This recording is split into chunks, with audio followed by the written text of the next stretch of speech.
अस्सलाम वालेकुम। Chapter number 16 को डिस्कस कर रहे थे। प्रीवियस लेक्चर में हमने कुछ शॉर्ट क्वेश्चन डिस्कस किए, क्योंकि ये चैप्टर अभी हम डिस्कस कर रहे हैं शॉर्ट क्वेश्चन के हवाले से कि पास पेपर में कौन कौन से शॉर्ट क्वेश्चन आ चुके हैं, तो उनको से समझ रहे हैं। नोट्स में आपको प्रोवाइड कर दूंगा। तो हमारे पास सबसे पहला कुछ 5 शॉर्ट क्वेश्चन लास्ट टाइम कर लिए थे, 5 शॉर्ट क्वेश्चन इस लेक्चर में करेंगे। तो हमारे पास एक शॉर्ट क्वेश्चन जो पास पेपर में आ चुका है वो है define addition polymerization and give example. Addition polymerization की तारीफ करो और इसकी मिसाल दो। तो इसकी सिंपल सी डेफिनेशन है। देखो, एडिशन का मतलब क्या होता है कि कोई चीज़ आके डायरेक्ट ऐड हो, इसको एडिशन पॉलीमराइजेशन कहते हैं। कि those polymerization, the type of polymerization, the type of polymerization, ये पॉलीमराइजेशन की ऐसी टाइप है इन विच, जिसमें 3 steps involve, 3 steps involve, 3 step शामिल हो रहे होते हैं। पहला स्टेप इसमें होता है इनिशिएशन। सेकंड स्टेप होता है प्रोपोगेशन।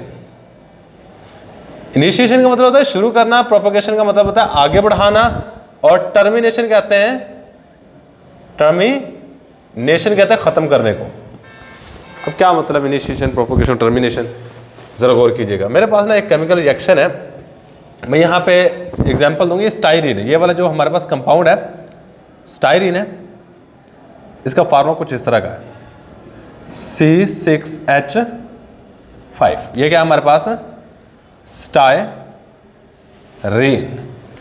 आपने शायद नाम सुना होगा पॉलीस्टायरीन। पॉलीस्टायरीन क्या होता है? ये फ्रिज वगैरह जब आती है ना, उसके साथ एक फोम सा होता है, उसको पॉलीस्टायरीन का नाम दिया जाता है। पॉलीस्टायरीन इसी कंपाउंड के साथ मिलने के बाद या इस कंपाउंड के पॉलीमराइजेशन होने के बाद बनता है। तो ये जो कंपाउंड है ना, ये खुद ब खुद पॉलीमराइज नहीं होता। इसको पॉलीमराइज करवाने के लिए किसी न किसी फ्री रेडिकल का, यहाँ फ्री रेडिकल में लिखूंगा R डॉट ऊपर जो डाला जाता है ना, एक बात याद रखिएगा, फ्री रेडिकल का मतलब क्या है? मैं 2 क्लोरीन आपस में जोड़ता हूँ, ये क्लोरीन के दरम्यान में बॉन्ड है। अब यहाँ पे ये बॉन्ड बनाने के लिए बेसिकली एक क्लोरीन ने 1 इलेक्ट्रॉन दिया है, एक क्लोरीन ने 1 इलेक्ट्रॉन दे दिया। जब ये टूटे तो हमारे पास ये वाला क्लोरीन अपना इलेक्ट्रॉन ले जाए और ये वाला क्लोरीन अपना इलेक्ट्रॉन ले जाए, तो हमारे पास दोनों के ऊपर क्या आ जाएगा? 1-1 इलेक्ट्रॉन। अब ये वाली जो चीज़ बनी है, इसको फ्री रेडिकल कहते हैं। क्या कहते हैं? Free radical. अब यही हमारे पास कोई अल्काइल रेडिकल है, फ्री रेडिकल। तो जैसे कि आपस में मिलेंगे तो हमारे पास जो चीज़ बनती है वो ये वाली होगी। ये वाला अल्काइल रेडिकल यहाँ पे किसी के साथ भी जुड़ सकता है। मैं अल्काइल रेडिकल को यहाँ पे जोड़ देता हूँ, सही है। यहाँ बॉन्ड हो जाएगा सिंगल और C6H5 और यहाँ पे डॉट आ जाएगा। अच्छा, ये डॉट आया कैसे? ज़रा गौर कीजिएगा। हमारे पास ना यहाँ पे बेसिकली 2 इलेक्ट्रॉन्स होते हैं। अब यहाँ से 1 इलेक्ट्रॉन यहाँ पे आया और फ्री रेडिकल का 1 इलेक्ट्रॉन मिलकर दोनों ने क्या बना दिया? एक बॉन्ड। जबकि ये वाला जो 1 इलेक्ट्रॉन है वो इस कार्बन के ऊपर आ जाता है और जिसकी वजह से ये फ्री रेडिकल बन जाता है। अब देखो, ये रिएक्शन स्टार्ट हो चुका है। अब इसके ऊपर फ्री रेडिकल है। फ्री रेडिकल इतना ज़्यादा स्टेबल नहीं होता है, ये अब आगे रिएक्शन करता जाएगा, सही है। अब ये वाला फ्री रेडिकल मैं दोबारा लेता हूँ, RCH2CH, ऊपर डॉट है C6H5। अब इसी चीज़ का रिएक्शन फिर मैं स्टायरीन के साथ करवाने लगा हूँ। स्टायरीन का फार्मूला है CH2 double bond CH single bond C6H5। भाई जैसे ही यहाँ पे रिएक्शन होगा तो ये वाली जो चीज़ है ना, ये वाली, ये इसके आगे जाके जुड़ जाएगी इसके साथ। मतलब पहले ये वाली चीज़ इतनी तो सेम रहेगी। ये क्या रहेगी हमारे पास? RCH2CH, नीचे C6H5, और ये वाला बॉन्ड यहाँ से 1 इलेक्ट्रॉन यहाँ पे शिफ्ट होगा, यहाँ पे दोबारा फिर फ्री रेडिकल बन जाएगा, सही है। तो ये वाला बॉन्ड जब यहाँ पे शिफ्ट होगा, ये बॉन्ड नहीं शिफ्ट हो रहा है, बेसिकली यहाँ से 1 इलेक्ट्रॉन शिफ्ट हो रहा है और ये वाला 1 इलेक्ट्रॉन दरम्यान में आता है, यहाँ बॉन्ड बन जाता है। आगे क्या बना हमारे पास? CH2 सिंगल बॉन्ड CH और यहाँ फिर डॉट और यहाँ पे C6H5। अब चेक करो मैंने क्या किया, 2 स्टायरीन के मॉलिक्यूल आपस में जोड़ दिया। अब नेक्स्ट स्टेप में क्या होगा? आप इसको खत्म करा जाए। मैं सपोज करता हूँ इसको, मैं कहता हूँ यहीं तक की रिएक्शन खत्म हो जाए, तो आप ये वाली चीज़ दोबारा लो। ये वाली चीज़ है क्या? RCH2CH, CH2CH और यहाँ पे C6H5 और यहाँ पे C6H5। C6H5 याद रखिएगा, इसका हम सिंपली इस तरह भी कह सकते हैं, ये फिनाइल ग्रुप होता है ना, ये C6H5 है। अब मैं इसकी टर्मिनेशन करवाना चाहता हूँ, तो R डॉट के साथ दोबारा फिर यहाँ पे रिएक्शन होगा, तो ये हमारे पास टर्मिनेशन हो जाएगी, यहाँ पे रिएक्शन खत्म हो जाएगा। सही है, R डॉट आके यहाँ पे जुड़ जाएगा और हमारे पास RCH2CH, फिर आगे CH2CH और आगे R आके जुड़ जाएगा और CH के साथ हमारे पास लगा C6H5 और C6H5 और ये हमारे पास टर्मिनेशन होती है। मतलब यहाँ से रिएक्शन स्टार्ट हुआ है, यहाँ पे प्रोपोगेशन होती रहती है। मतलब ये वाले 2 मॉलिक्यूल जोड़े, बेशक 10 जोड़ो, बेशक 50 जोड़ दो, 50 जोड़ने के बाद हमारे पास क्या होगा, लास्ट में जब आपने इसकी टर्मिनेशन करवानी है, फ्री रेडिकल दोबारा फिर आगे जुड़ेगा, रिएक्शन स्टॉप हो जाएगा। ऐसे रिएक्शन जिसमें ये वाला काम हो रहा है, फ्री रेडिकल मैकेनिज्म हो रहा हो, जो कहते हैं फ्री रेडिकल मैकेनिज्म का नाम दे देते हैं। किसका नाम दे देते हैं? फ्री रेडिकल मैकेनिज्म का नाम दे देते हैं। तो अगर ये वाला काम हो रहा है तो इस तरह के पॉलीमर्स को एडिशन पॉलीमराइजेशन कहते हैं। क्या कहते हैं? Addition polymerisation.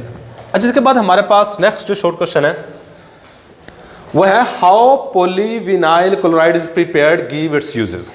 पॉलीविनाइल क्लोराइड किस तरह तैयार कर सकते हैं, इसके इस्तेमाल दें। अच्छा, पॉलीविनाइल क्लोराइड, तो यहाँ पे चेक कीजिएगा, अगर आप पॉलीविनाइल क्लोराइड को तैयार करना चाहते हैं तो ये हमारे पास CH2CH, ये वाली जो चीज़ है पॉलीविनाइल ये विनाइल क्लोराइड कैसे पता चला? अगर आप यहाँ पे गौर करते हो, एक मिनट सिर्फ, अगर आप यहाँ पे गौर करो ना तो आपको यहाँ पे एक चीज़ मिलेगी। ये वाला जो इतना ग्रुप है ना, इतना ग्रुप, ये वाला, इस ग्रुप को हम नाम दे रहे होते हैं विनाइल का। क्या नाम दे रहे होते हैं? विनाइल का। इस ग्रुप को नाम दे रहे होते हैं क्लोराइड का। इसको हम नाम देते हैं विनाइल क्लोराइड। अब विनाइल क्लोराइड हमने बनाना है पॉलीविनाइल क्लोराइड। तो पॉलीविनाइल क्लोराइड्स किस तरह बनाएंगे? अब बहुत सारे इस तरह के आपस में जोड़ते जाओ, CH2 डबल बॉन्ड CH, यहाँ पे Cl। जब यहाँ पे पॉलीमराइजेशन होती है तो हमारे पास, मैं कहता हूँ ये n नंबर ऑफ है, ये बहुत सारे मैंने ले लिए। तो मेरे पास क्या होगा, यहाँ पे CH2 single bond CH, single bond CH2 single bond CH। अब ये वाला काम चलता रहेगा। क्या होगा? ये वाला काम, यहाँ से ये CH2CH और यहाँ पे क्लोरीन लगा हुआ है, यहाँ पे क्लोरीन लगा हुआ है। अब ये वाला काम रुकता नहीं है, ये चलता रहता है। अब यहाँ पे 2 जोड़े, आप इसके आगे 2 और जोड़ दो, 2 और जोड़ दो, सही। ये हमारे पास बन जाएगा पॉलीविनाइल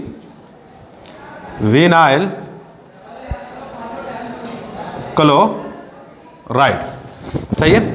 अब यहाँ पे जो बेसिकली यूनिट बार बार रिपीट हो रहा है वो ये वाला है, विनाइल क्लोराइड। अब इसका इस्तेमाल कहाँ पे किया जाता है? ये इसका प्रिपरेशन है कि इसको किस तरह तैयार किया जाता है। इसके बाद इसके यूजेस, बच्चे मैं आपको एक पहले नंबर पे एक बात याद रखिएगा, एक घरों में जो पाइप इस्तेमाल किए जाते हैं ना, ये पॉलीविनाइल PVC उनके ऊपर लिखा होता है, PVC, इसको हम PVC भी कह सकते हैं, PVC पॉलीविनाइल क्लोराइड। क्या कह सकते हैं इसको?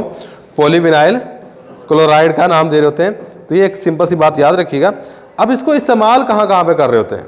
मैंने अभी आपको बताया कि इसको घरों में जो पाइप इस्तेमाल करते हैं, वो पाइप बनाने के लिए हम इसका इस्तेमाल करते हैं, पाइप्स कवरिंग।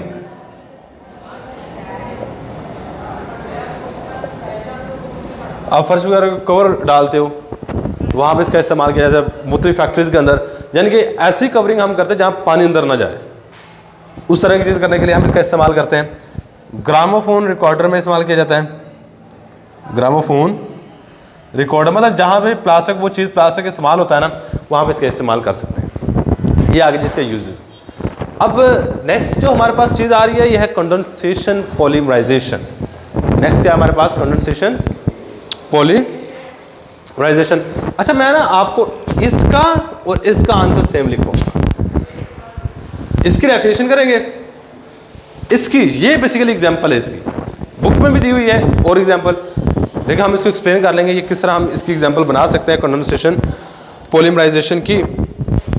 तो यहाँ पे हम देख लेते हैं पहले नंबर पर कंडेंसेशन। देखो, एक हमारे पास होता है एडिशन पॉलीमराइजेशन, एक होता है कंडेंसेशन पॉलीमराइजेशन।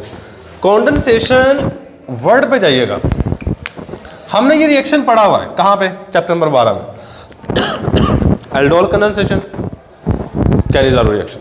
ये दोनों कंडेंसेशन रिएक्शन है। अगर आप वहाँ से कोई एग्जाम्पल उठा के यहाँ पे लिखना चाहते हो, नो प्रॉब्लम। एल्डोल कंडेंसेशन की एग्जाम्पल उठाओ, यहाँ पे लिख दो, नो प्रॉब्लम, सही है। कंडेंसेशन पॉलीमराइजेशन ऐसे पॉलीमराइजेशन जिसमें 2 मोनोमर जुड़ते हैं, और यहाँ पे देखो 2 मोनोमर जुड़े हैं, बीच में कुछ भी नहीं निकला, यहाँ पे क्या होता है जी, दो मोनोमर जुड़ेंगे,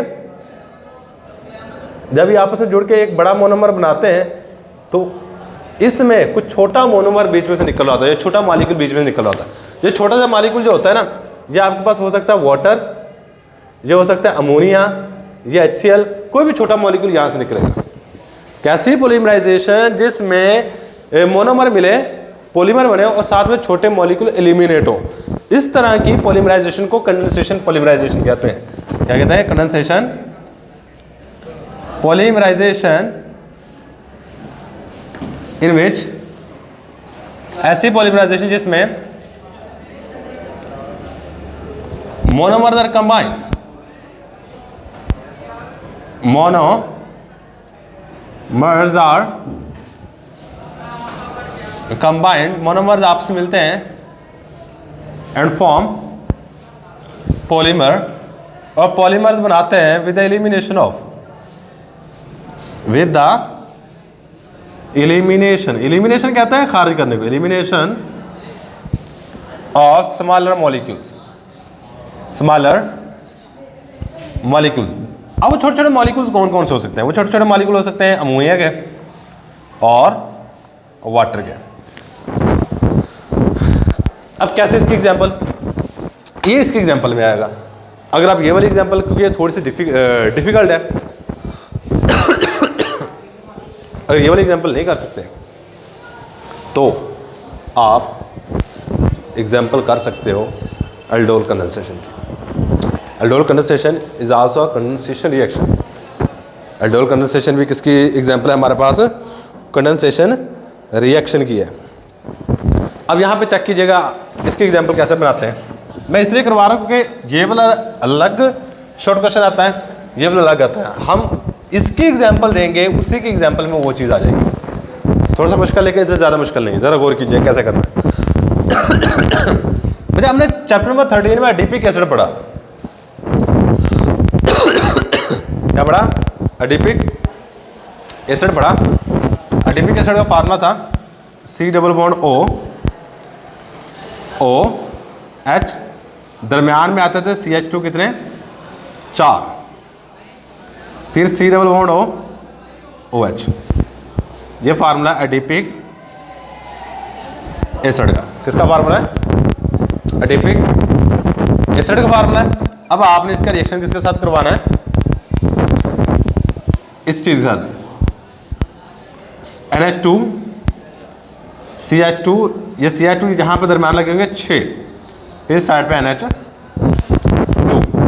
इस कंपाउंड का नाम है हेक्सामिथाइलिन, इसको मिथाइलिन कहते हैं, हेक्सामिथाइलिन। इस ग्रुप को अमाइनो ग्रुप कहते हैं, डाई अमाइन। इसका क्या नाम है? Hexamethylene, methylene diamine. जब जी आपस में जुड़ते हैं तो हमारे पास वाटर के मॉलिक्यूल यहाँ से एलिमिनेट होता है। क्या होता है? माइनस NH2, वाटर के मॉलिक्यूल यहाँ से एलिमिनेट होता है। मैं सपोज करता हूँ बहुत सारे ये वाली चीज़ ले लेता हूँ, बहुत सारी ये एडिपिक एसिड भी काफ़ी सारे मिकदार में ले लेता हूँ, और हेक्सामिथाइलिन डाइअमाइन भी काफ़ी ज़्यादा मिकदार में ले लेता हूँ। होता पता क्या है? यहाँ से OH उतरेगा, यहाँ से H उतरेगा। सही है? क्या हुआ? वाटर निकलना है। और आपने ऊपर डेफिनेशन में ये बात कही हुई है कि यहाँ पे क्या होगा? वाटर के मॉलिक्यूल्स एलिमिनेट होंगे। अब वाटर का मॉलिक्यूल कोई भी छोटा मॉलिक्यूल अमोनिया का हो सकता है, तो यहाँ पे क्या होगा? यहाँ से एक H निकालना है, यहाँ से OH, और हमारे पास क्या बन जाएगा? वाटर। अब बाकी यहाँ से H और OH निकाल के बाकी सारा यहाँ से लिखना शुरू करना है, इस साइड की तरफ जाना है, चेक करना है कैसे लिखना है। बता, क्योंकि पॉलीमराइजेशन होती है। अब इस चीज़ में से बेसिकली OH निकलना है, इस चीज़ में से क्या निकलना है? OH। तो यहाँ बेसिकली इस तरह होता है पॉलीमराइजेशन। ये वाला OH निकल गया, यहाँ से भी C डबल बॉन्ड O, मैं थोड़ा सा नीचे करके लिख लेता हूँ इसको, यहाँ से स्टार्ट करूँगा। C डबल बॉन्ड O, इस साइड बॉन्ड, क्योंकि अगर इस साइड से ही मिलेगा तो यहाँ से भी OH और साथ वाले इस तरह का अगर कोई इस साइड मौजूद है तो वहाँ से NH2 यहाँ से हाइड्रोजन निकलेगा। बाकी सेम आगे की तरफ लिखो, CH2, आगे CH2 हमारे पास दरम्यान में लगे हुए कितने? 4, फिर C डबल बॉन्ड O। अब ये वाला OH निकल गया, यहाँ से एक H निकालना है, बाकी यहाँ में क्या बचा? N के साथ एक H बचेगा, यहाँ पर बचेगा NH, फिर आगे CH2, कितने हमारे पास है 6, फिर हमारे पास नेक्स्ट NH, NH के बाद हमारे पास सेम काम स्टार्ट हो जाएगा यहाँ से, क्योंकि अब खत्म हो गया आगे। अब यहाँ से एक हाइड्रोजन निकलना था, यहाँ से दोबारा फिर ये वाली चीज निकली, आगे फिर सेम काम NH के बाद यहाँ से दोबारा फिर स्टार्ट कर लो बेशक। C double bond O CH2, और इसके बाद आएगा ये 4, फिर आगे हमारे पास C double bond O NH and so on. ये काम चलता रहेगा, ये काम हमारे पास चलता रहेगा। अब बेसिकली यहाँ पे जो पॉलीमर का बेसिक यूनिट बन रहा है, यहाँ से लेके यहाँ तक बनेगा NH तक, N C double bond O C double bond O, नहीं यहाँ से नहीं बनेगा, C डबल बॉन्ड यहाँ से बनेगा। ये बेसिकली बार बार अगर गौर करोगे ना, यहाँ से लेके यहाँ तक ये बेसिकली यूनिट रिपीट हो रहा है, इससे आगे ऑनवर्ड चलता है रिएक्शन। अब यहाँ से उठा के दोबारा फिर लिखते जाओ ऑनवर्ड, मैं जितना मर्जी लंबा बनाते जाओ, और यहाँ पे ये n नंबर ऑफ मॉलिक्यूल बन जाते हैं। ये बेसिकली नायलॉन 6 है। ये क्या हमारे पास नायलॉन, जो ऊपर मैंने लिखा है नायलॉन 6, ये बेसिकली प्लास्टिक है, सही। तो ये बात हमने यहाँ पे लिखी है, give the reaction for the preparation of nylon 6। Reaction थोड़ा सा मुश्किल है, देख लीजिएगा, ये इसकी एग्जाम्पल आप बना लीजिएगा, दोनों काम आसान हो जाएंगे। अब इसके बाद नेक्स्ट हमारे पास पॉलीस्टाइरीन कैसे तैयार की जाती है, इसके 2 इस्तेमालात लिखे हैं। पॉलीस्टाइरीन मैंने यहाँ पे बेसिकली लिखा हुआ है, ये पॉलीस्टाइरीन को तैयार करने का तरीका लिखा हुआ है, लेकिन हम यहाँ पे थोड़ा सा सिंपल कर लेते हैं। वही पहले स्टाइरीन का फार्मूला आपको आना चाहिए, फिर पॉलीस्टाइरीन बनेगी। स्टाइरीन का फार्मूला क्या है, CH डबल बॉन्ड CH, यहाँ पे C6H5। अगर ये बहुत सारे मॉलिक्यूल आपस में मिलते हैं तो ये पॉलीस्टाइरीन बना देंगे। कैसे, मैं यहाँ से लिखना शुरू करता हूँ, CH2 single bond CH, CH2 single bond CH, CH2 single bond CH and so on. जहाँ पे CH है वहाँ पे हमारे पास क्या बनेगा, C6H5, यहाँ पे C6H5, यहाँ पे C6H5, और ये काम चलता रहता है। यहाँ पे बेसिकली मैंने 3 मोनोमर जुड़े, मैंने यहाँ पे N लिखा है, और यहाँ पे जो बेसिक यूनिट बार बार रिपीट हो रहा है वो ये वाला है। और ये वाली जो चीज़ हमारे पास बनी है बच्चे, इसका नाम याद रखिएगा, ये पॉलीस्टाइरीन है। ये क्या हमारा पॉलीस्टाइरीन। और ये वाली जो चीज़ है, ये जो मोनोमर है, ये बेसिकली स्टाइरीन का मोनोमर है, स्टाइरीन का मोनोमर है। स्टाइरीन आपसे पॉलीमराइज होती है और कौन सी चीज़ बना देती है, पॉलीस्टाइरीन। अच्छा, पॉलीस्टाइरीन मैंने अभी आपको बताया कौन सी चीज़ें हैं। ये ना आपने डिस्पोजेबल ग्लास देखे हुए हैं जो फोम वाले होते हैं, वो वाली चीज़ हमारे पास पॉलीस्टाइरीन है। मतलब इसको फूड कंटेनर बनाने के लिए इस्तेमाल किया जाता है। यूजेस देखे जाएं, फूड कंटेनर बनाने के लिए इस्तेमाल किया जाता है, इसको बैग्स बनाने के लिए इस्तेमाल किया जाता है, सही है। इसके अलावा हम पैकेजिंग के लिए इसका इस्तेमाल करते हैं, या पैकिंग के लिए। इसके बाद इसका इस्तेमाल हम कर रहे होते हैं टॉयज़ बनाने के लिए, खिलौने वगैरह बनाने के लिए इसका इस्तेमाल करते हैं, सही है। तो ये इसका इस्तेमाल आ गया। मैंने बता दिया पॉलीस्टाइरीन कौन सी चीज़ है। जो फ्रिज के पीछे वाइट कलर गत्ता लगा होता है ना, वो पॉलीस्टाइरीन है। उसको फूड कंटेनर, बैग्स, पैकिंग के लिए हम इसका इस्तेमाल करते हैं, और टॉयज़ वगैरह बनाने के लिए इसका इस्तेमाल किया जाता है। सिर्फ ये चंद एक बातें आपने याद रखनी है। तो ये था जी हमारे पास 5 सवाल आज डिस्कस कर लिए। बेसिकली इस चैप्टर के मैं अगर बात करूँ ना, मुश्किल सवाल वो यही थे आज के लेक्चर के। ये चैप्टर का सबसे मुश्किल सवाल है, जिसमें केमिकल रिएक्शन काफ़ी ज़्यादा है, सही है। थोड़ा समझने में देर लगती है, लेकिन एक दफ़ा समझ आ गए तो काम आसान हो जाएगा, सही है। तो कम से कम डेफिनेशन तो याद कर लो। बाकी चीज़ें, एक पॉलीविनाइल क्लोराइड कम से कम करो, और एक पॉलीविनाइल पॉलीस्टाइरीन करो। तो ये 2 लाजमी कर लो। बाकी अगर कुछ हो सकते हैं तो लाजमी करो। ये वाला जिस तरह ये वाला रिएक्शन है, ये नायलॉन 6 किस तरह प्रिपेयर किया जाता है, बुक में दिया गया, बच्चा पढ़ता है, उसको समझ नहीं आती, सही है। अगर आपको ये 2 मोनोमर याद हैं, इसको किस तरह मिला के पॉलीमर बनाना है, तो फिर आप आसानी से इसका आंसर लिख सकते हैं। सही, तो ये बात एक सिंपल से याद रखिएगा। तो यही हमारे पास आज का लेक्चर। अल्लाह हाफ़िज़।